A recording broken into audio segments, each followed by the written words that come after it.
there and waiting while I fiddle and fuss. So that was very good. All right, little man, can we go like this? Good.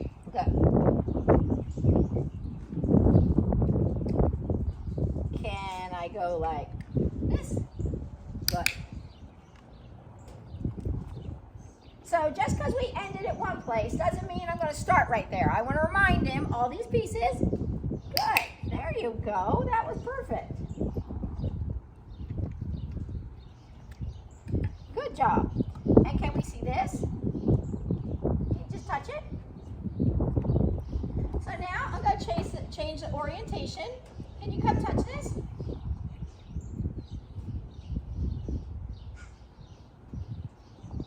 Can you come touch this over here? Good. Now see, I changed my height and my position, and it said, this isn't where people have done this to you. So I had to find a way to get him to even think about coming over and touching it.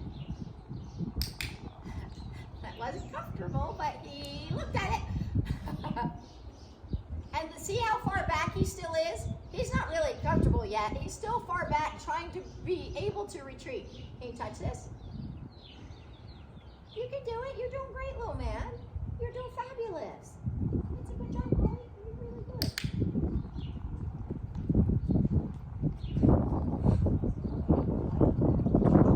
So, and he also moved forward a bit.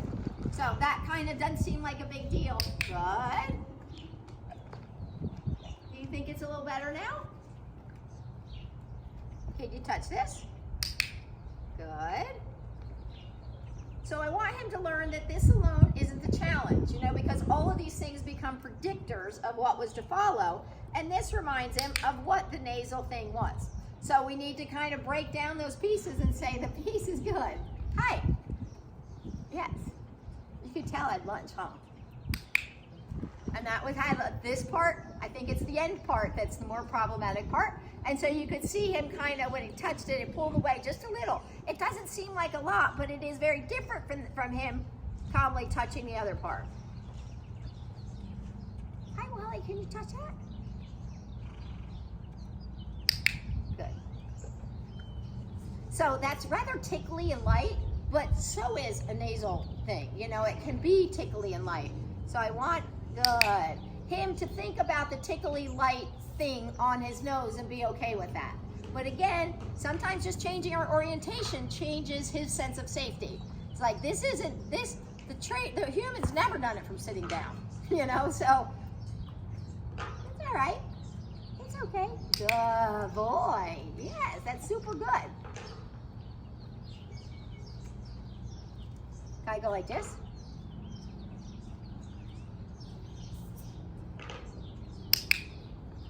Will you let me pick your nose? That's what it feels like.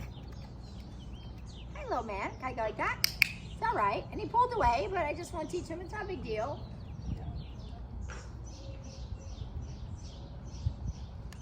Good.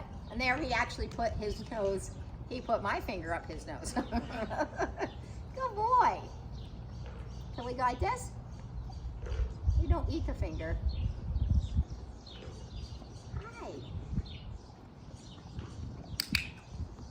The greatest. I helped there.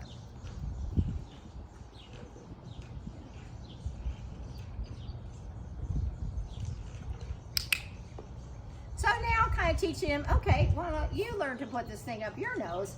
So he gives him control about it, which is an important tool. Good. And then going back to the thing, because the thing was a trigger for him. So then trying to get back to the thing at least touching the end of his nose. Good. Hello, guy. Good. He pulled away a little bit, but that's all right.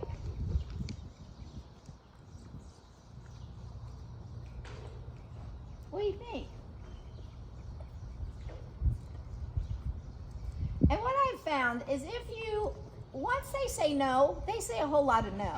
But if you can get yes, yes, yes, yes, yes, you tend to get further than once you push to the no, because then you get their suspicion up. So I'm trying to go at it a way that he feels maybe more in control of, that doesn't feel like all the other things he's ever done. Good.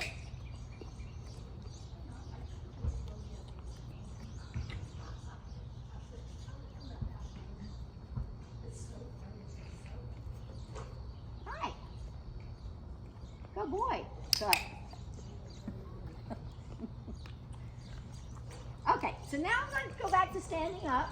Say, hey, can you do this again? Good. So now approximating back, raising the criteria, approximating back to a more realistic part, but I couldn't even do that before with that. So now at least he's gone, okay, it's just touching me on the end of the nose. Hey, can we put your nose in my finger in your nose?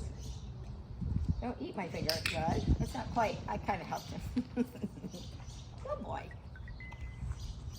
So basically it's like a little nose finger target. Good.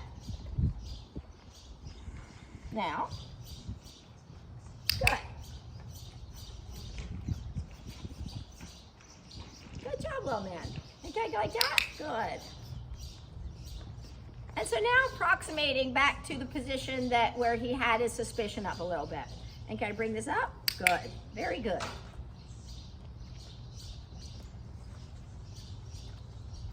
And can this just, good. And I want to end it there. Because what I loved is it got to touch his nose. He started to pull away for a second, then he stopped. And so I love that we kind of made progress towards it, but it is not an all-in-one day thing. Come on over here, Wally. It's better over here. You don't need to eat that. Here, eat that. Okay, go bye-bye. Bye, everybody. Bye. More little things of food. So again, we're trying to give him the choice in there and trying to figure out what are the triggers, where are the triggers, and so this was a brilliant thing that you made, because it looks enough, like I said, when you came up, I did think it was the thing. And so I was like, oh, you have one, but it's the same color. It has that kind of flibbly, but stiff enough. And so it did trigger him to think it's that. And so then tried to break it down and get more approximations. And the point is, we're still going to need to, in the end, put something up his nose and you get the nasal, vaccine. But if we can get each component that builds, each building block, each successive approximation that leads to the end, if we can get that to have a really strong reinforcement history, it's going to have more saliency. It's going to be more valuable. It's going to be like, well, I love this, so I might be able to take this other piece. So you kind of approximate slowly, but you're building on that so that they're kind of like, because if he's still like, I don't know, no. But if we can get him going, yeah, I love that. Put it up my nose, and him start putting this, even just holding it. So teaching him to get he was kind of wanting to go for the finger a little bit. So getting him kind of at least to, when it first touched kind of in his nose, that he was doing a little bit, then me helping a little bit and reinforcing that, and then shifting it to this be the thing, or the tube. You get a tube, and so that he can have a super strong reinforcement history. Now, there's this concept that sometimes we have to betray them. You know what I mean? That's how people have used it. Every once in a while it has to go ugly. So we teach them for wormer, we teach them for using, whatever they like, molasses, or put it on the outside of the tube. So like, ooh, I love that. I love the tube, I smell it. And a lot of people want to go right to injecting something in. I'm like, that's offensive to most horses, no matter what it is. So I like to get them thinking this equals applesauce, or this equals molasses. So they start licking it off of this, and then having the littlest bit in there. So they get a little, and then till you can inject the thing. Well, that's all applesauce and goodness. So that is all, hi, sweetie. That part is all good. And then one day you're like, today it's wormer, and they go, oh, that's not what I wanted. That happens. And that's where that concept of the trust bank comes in. If we have enough deposits in there, when we do the one thing, we can get right back to it, but we have to look out for their well-being. While they may say, I never want wormer. We're like, I know, but you need it because it's a health thing.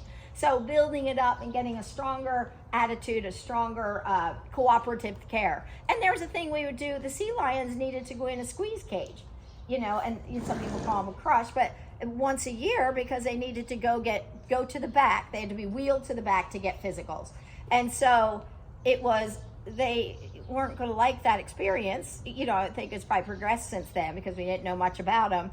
But that we get them in, doing little things right in there. It was all good. And then one day we got them in, just roll it back. And they're like, And then we come back and we do it again.